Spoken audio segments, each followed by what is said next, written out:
सभी शिक्षक साथियों को मेरा नमस्कार। साथियों, मेरे YouTube चैनल में आप सभी का एक बार फिर से स्वागत है। साथियों, मिशन प्रेरणा सरकार की प्राथमिक योजनाओं में है और उत्तर प्रदेश को प्रेरक प्रदेश बनाने का लक्ष्य रखा गया है, जो हमें मार्च 2022 तक प्राप्त करना है। इसी के क्रम में 3 मॉड्यूल विकसित किए गए हैं: आधारशिला मॉड्यूल, ध्यानाकर्षण मॉड्यूल और शिक्षण संग्रह मॉड्यूल। वे तीनों मॉड्यूल आप सभी लोगों को मिल गए होंगे और आपने उनका अध्ययन कर लिया होगा। इसके साथ साथ आपके विद्यालय में प्रेरणा सूची, प्रेरणा तालिका ये सब पहुंच गई होंगी और आपने उन्हें कक्ष की दीवारों पे चस्पा भी कर लिया होगा। सहज पुस्तिका विकसित की गई है, वो भी आपके विद्यालय में पहुंच गई होगी। इसके साथ साथ जो सबसे महत्वपूर्ण मिशन प्रेरणा का अंग है और हमारे लिए जो सबसे ज्यादा महत्वपूर्ण है, वो है हमारी शिक्षक डायरी। आप सभी लोगों को शिक्षक डायरी मिल गई होगी, मुझे पूरी उम्मीद है। और अगर अभी तक आपको शिक्षक डायरी नहीं मिली तो जल्द ही आपको शिक्षक डायरी मिल जाएगी। साथियों, आज की इस वीडियो में हम शिक्षक डायरी के बारे में ही चर्चा करेंगे। आखिर हमारी शिक्षक डायरी में क्या क्या कॉलम दिए गए हैं, क्या क्या पेज दिए गए हैं, किस पेज पे हमें क्या करना है, मैं पूरी डिटेल में इस वीडियो में आपको बताऊंगा। आपके सामने एक शिक्षक डायरी है जो मुझे मिली है, तो इस डायरी के बारे में मैं आपको डिटेल में बताऊंगा। तो वीडियो को ध्यान से देखते रहिए। वीडियो को शुरू करने से पहले मैं आपको बता देना चाहता हूं, अगर आप चाहते हैं इस तरह की इंफॉर्मेटिव वीडियो आपको एक प्लेटफॉर्म पर मिले, तो उसके लिए मैंने इंफॉर्मेटिव वीडियो व्हाट्सएप ग्रुप और इंफॉर्मेटिव वीडियो टेलीग्राम ग्रुप बनाए हुए हैं। आप चाहे तो मेरे ग्रुप से जुड़ सकते हैं। ग्रुप का लिंक आपको वीडियो के डिस्क्रिप्शन बॉक्स में मिल जाएगा, जिस पे क्लिक करके आप मेरे ग्रुप से जुड़ सकते हैं। तो चलिए जानते हैं शिक्षक डायरी के बारे में। ये हमारी शिक्षक डायरी है, इसका मुख्य पृष्ठ है। मुख्य पृष्ठ पे आपको देखिए कुछ कॉलम दिए गए हैं। यहां पर शिक्षक का नाम, मैंने अपना नाम लिख दिया है। उसके बाद कार्यरत विद्यालय, किस विद्यालय में आप कार्यरत हैं यहां पर लिखा जाएगा। उसके बाद विद्यालय का यूडाइस कोड, आपको यहां 3 एंट्रीज भरनी है। उसके बाद हम इसका नेक्स्ट पेज ओपन करते हैं। जैसे ही हम इसका नेक्स्ट पेज ओपन करते हैं तो इस तरह का इंटरफेस आपके सामने होगा, शिक्षक डायरी। उसके बाद फिर नेक्स्ट पेज हम ओपन करते हैं तो देखिए कितनी सुंदर तस्वीर इसके इस पेज पे बनी हुई है, बहुत ही सुंदर। शिक्षक हो बीज, बच्चों के बीज हो रहे अंकुरित सीख के बीज। तो उसके बाद ये देखिए इसका दूसरा पेज है, इसमें आपको अपनी डिटेल भरनी है। यहां पर अध्यापक का पासपोर्ट साइज फोटो लगेगा। उसके बाद शिक्षक का नाम व पदनाम, अपना नाम लिखना है और पदनाम लिखना है। यहां पर आपको मानव संपदा का कोड लिखना है, जो आपका मानव संपदा का कोड है वो आपको यहां पर लिखना है। उसके बाद यहां पर आपको अपना स्थायी पता लिखना है, जो आपका स्थायी पता है वो आपको यहां पर लिखना है। उसके बाद स्थानीय पता, यानी कि अगर आप अपने स्थायी पता से कहीं अलग रह रहे हैं, दूसरे डिस्ट्रिक्ट में नौकरी कर रहे हैं, तो यहां पर वो स्थानीय पता आपको लिखना है। उसके बाद नेक्स्ट है आपका मोबाइल नंबर, यहां आपको अपना मोबाइल नंबर लिखना है। उसके बाद ईमेल एड्रेस, यहां पर आपको अपना ईमेल एड्रेस लिखना है।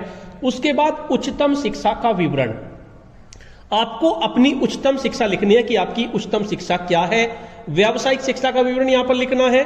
उसके बाद कुल कार्य अनुभव, यहां पर आपको कितने साल हो गए नौकरी लगे हुए, ये पर लिखना है आपको वर्ष और माह में।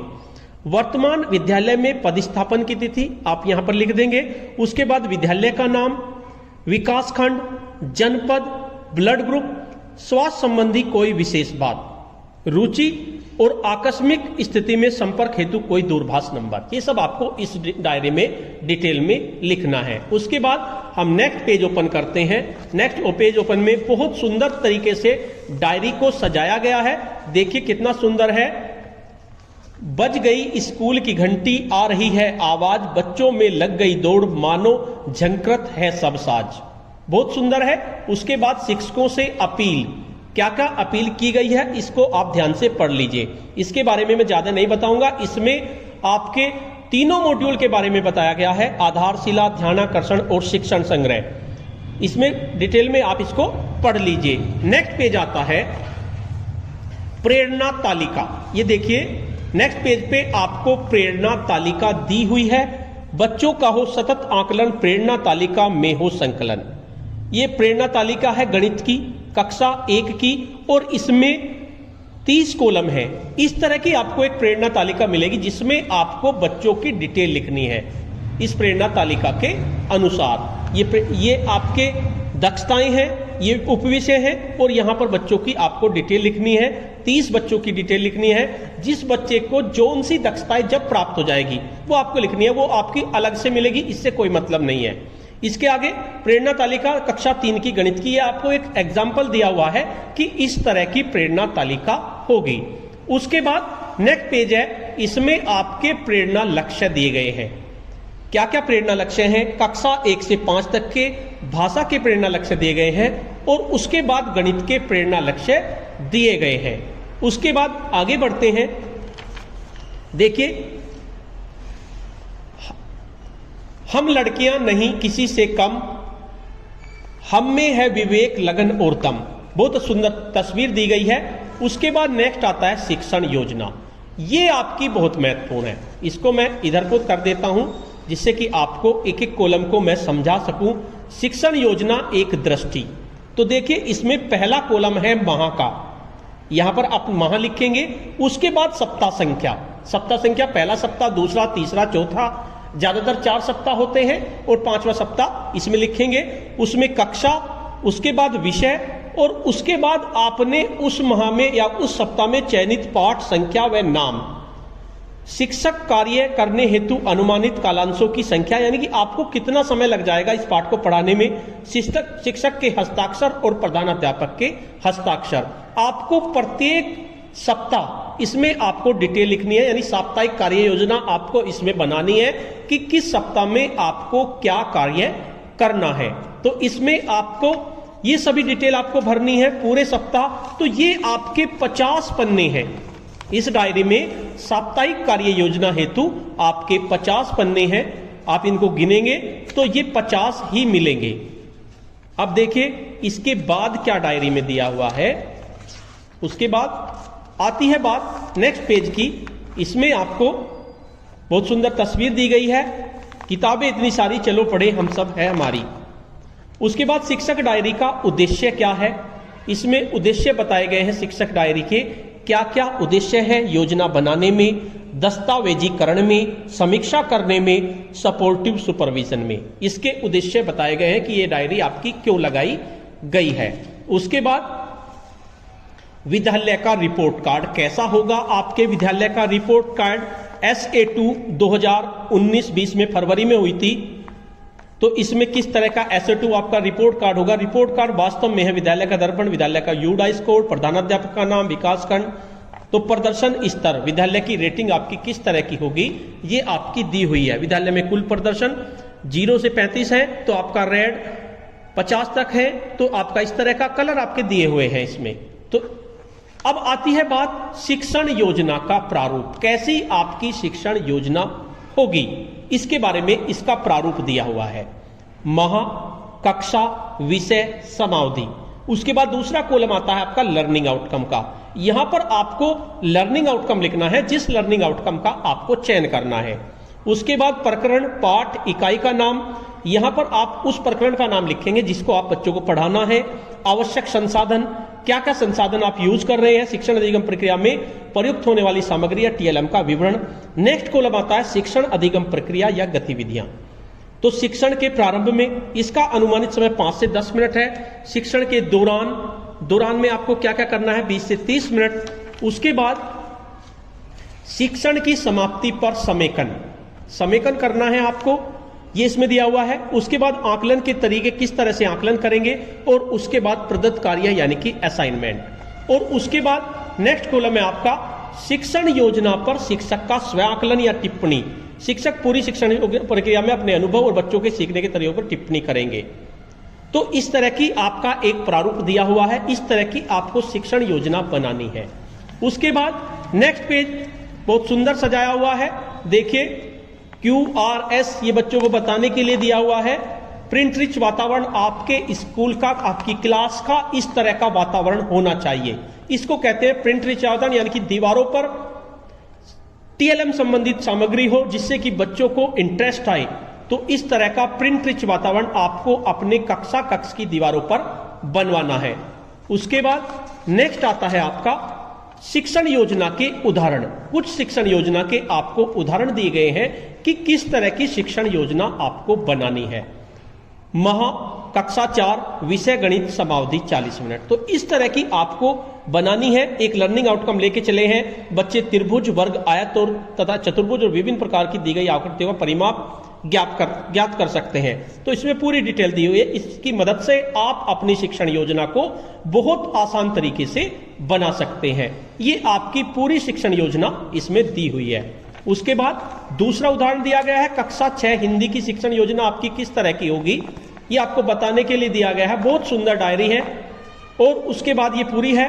उसके बाद नेक्स्ट आते हैं, फिर पिक्चर्स दी हुई हैं, अट्रैक्टिव है काफी। शिक्षा का हम अलग जगाएं, सबको विद्यालय ले जाएं, पढ़ें और पढ़ाएं, ज्ञान का दीपक जलाएं। तो उसके बाद इसी तरह की पिक्चर्स हैं आपके इसमें सारे में। अब बात आती है आपकी शिक्षण योजना की। देखिए आपकी शिक्षण योजना इसमें दी हुई है। सबसे पहला कॉलम है सप्ताह संख्या, दिनांक, किस सप्ताह से सप्ताह। यहां पर आपको साप्ताहिक कार्य योजना लिखनी है कि आपने किस सप्ताह में क्या कार्य किया। कक्षा, विषय, चयनित लर्निंग आउटकम, चयनित पाठ जिस पर कार्य करना है, और शिक्षण अधिगम प्रक्रिया का संक्षिप्त आपको छोटा डिटेल लिखनी है। आपको शिक्षण योजना नहीं बनानी, यहां पर उसकी डिटेल लिखनी है। और जब क्रियान्वयन कर लिया आपने इस सप्ताह में, सप्ताह संख्या में, सप्ताह संख्या है ये आपका किस तारीख से किस तारीख तक, एक सप्ताह के कॉलम दिए हैं 1 2 3 4 3 4 5 6 7 8 इस तरह से कॉलम दिए हुए हैं आपको। और आपको सप्ताह संख्या किस सप्ताह से किस सप्ताह तक आप कार्य कर रहे हैं, इस तरह के पन्ने इसमें दिए हुए हैं। तो ये आपके 50 पन्ने हैं सप्ताह संख्या के। इस तरह से आपको शॉर्ट में लिखना है। आपको इसमें ये 100 पन्ने हैं आपके।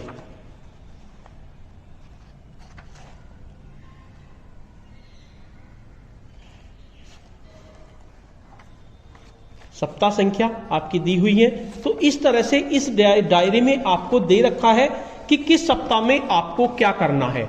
आपको बहुत शॉर्ट में लिखनी है, यानी कि आपके जो आपको शिक्षण योजना बनानी है वो आपको अलग से बनानी होगी। तो इसमें आपको शॉर्ट में लिखना है कि आपको क्या करना है, क्या करना है, बहुत शॉर्ट में इस डायरी में आपको लिखना है। इस डायरी में सब कुछ बताया गया है। अब बात करते हैं, आगे चलते हैं। इससे साप्ताहिक कार्य योजना के बाद, यानी इसमें आपको जो बहुत शॉर्ट में लिखना है, उसके बाद ये देखिए प्रेरणा, सपोर्टिव सुपरविजन। अब बात करते हैं सपोर्टिव सुपरविजन की, कि सपोर्टिव सुपरविजन के लिए भी इसमें कॉलम दिए गए हैं। सपोर्टिव सुपरविजन यानी आपके विद्यालय में कोई आएंगे तो आपको इन पॉइंट्स के आधार पर, आपको 8 पॉइंट दिए हुए हैं, इन पॉइंट के आधार पर वे आपका सुपरविजन करेंगे। सबसे पहला पॉइंट है क्रियाशील पुस्तकालय, यानी पुस्तकालय स्वस्थित है, पर्याप्त पुस्तकें हैं, पढ़ने के लिए उपयुक्त वातावरण है, रजिस्टर में पुस्तकों की एंट्री है, इश्यू रजिस्टर आदि है। इसमें ARP, SRG, DCT, अन्य सपोर्टिव सुपरविजन जो भी आएगा वो दिनांक लिखेगा और यहां पर अपना पदनाम लिखेंगे कि पुस्तकालय के बारे में सबने क्या क्या टिप्पणी दी। इसमें 5 कॉलम दिए हुए हैं। उसके बाद खेलकूद की गतिविधियां, यानी आपको इन पर ध्यान देना है। खेलकूद की गतिविधियां, खेल का सामान, जगह, सामान की उपलब्धता, खेल की घंटी, खेलने में शिक्षकों का सहयोग आदि। उसके बाद यूनिट असेसमेंट कैसा हो रहा है इस विद्यालय में, विद्यालय के सुविधा अनुसार साप्ताहिक, पाक्षिक, मासिक, त्रैमासिक कार्य कर रहे हैं। उसके बाद प्रेरणा तालिका में बच्चों की प्रगति की अद्यतन प्रगति, यानी प्रेरणा तालिका में आपने बच्चों की प्रगति की या नहीं की उसके बारे में यहां पर लिखा जाएगा। PTM और SMC की बैठक का नियमित आयोजन हो रहा है या नहीं हो रहा है, पूर्व नियोजित शैक्षिक कार्य योजना का क्रियान्वयन और उपलब्धि, प्राथमिक स्तर पर हिंदी और गणित की संदर्शिकाओं के प्रयोग की स्थिति जो आपको मिली हैं, उनका प्रयोग हो रहा है या नहीं हो रहा है, आपके प्रयास से अब तक की विशेष उपलब्धि। तो ये इन पॉइंटों के आधार पर आपका सपोर्टिव सुपरविजन किया जाएगा। सपोर्टिव सुपरविजन तो इसको नाम ही दे रखा है, लेकिन आपको पता है किस तरह का सुपरविजन होगा। ये पदनाम दिए हुए हैं, वे इसमें लिख के जाएंगे। तो इस तरह के भी आपके इसमें बहुत सारे कॉलम हैं, बहुत सारे पेज हैं आपके। पेज 1 2 3 4, शायद मेरे हिसाब से 10 पेज होंगे, 11 12 4 5 6 7 8। तो इस तरह के पेज इसमें दिए हुए हैं। उसके बाद नेक्स्ट आता है सपोर्टिव सुपरविजन के बाद इसमें फिर तो प्रिंट दिया हुआ है, बच्चों को सिखाने के लिए काफी सुंदर इसमें दिया हुआ है, क्या करें क्या ना करें। इसमें यह भी दिया हुआ है कि आपको क्या करना है और क्या नहीं करना। सबसे पहले क्या करें दिए हुए हैं कि आपको किस चीज को विशेष ध्यान रखना है और किस चीज को विशेष ध्यान नहीं रखना, ये आपके क्या करें दिए हुए हैं। और उसके बाद में आपको दिए हुए हैं क्या ना करें। ये तो साथियों ये था हमारी शिक्षक डायरी का प्रारूप जो मैंने बता दिया। इसमें पाठ योजना के लिए इतना ज्यादा स्पेस नहीं है। इसका मतलब मुझे लग रहा है, देखिए पाठ योजना हमें अलग से बनानी पड़ेगी, अलग किसी कॉपी में, या इसके लिए कोई पाठ योजना हमें यहाँ मिलेंगी या नहीं मिलेंगी ये मुझे नहीं पता, लेकिन साप्ताहिक आपको बहुत शॉर्ट में लिखना है, क्योंकि यहां पर कक्षा, विषय, लर्निंग आउटकम और शिक्षण अधिगम प्रक्रिया ये बहुत छोटा कॉलम है, तो इसमें आपको पाठ योजना नहीं लिखनी है, वो सिर्फ शॉर्ट में वो देना है आपको। तो साथियों काफी कुछ मैंने इस डायरी के बारे में बता दिया।